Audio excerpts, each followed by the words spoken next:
Isn't that cool? Okay, we should turn shoot it? Okay, yeah.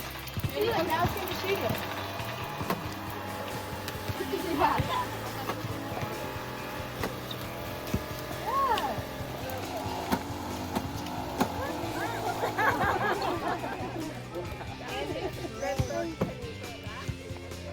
You can like roll it and then go in.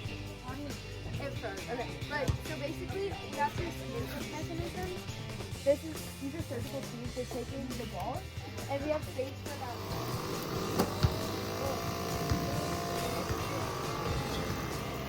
You can just drop it on the ground. Basically, if you're using Decode and we're trying to catch balls, do you want to catch those balls? Sure, yeah. Okay. I'm not. Do it for 3? Yeah. That's good. So this is like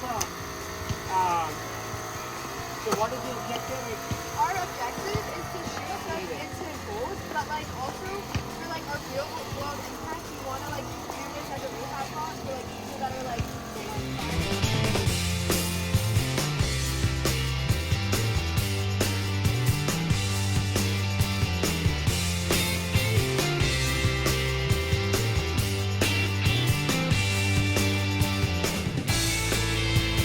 Okay, well, I got the demonstration where the wheels turn and it kicks out some balls, and what I was really impressed was how consistent it was. It seemed like you put 3 balls in there and each one pretty much came to the same distance and all that, and just fascinated by all the gears and stuff like that. So congratulations, very good guys. Thank you.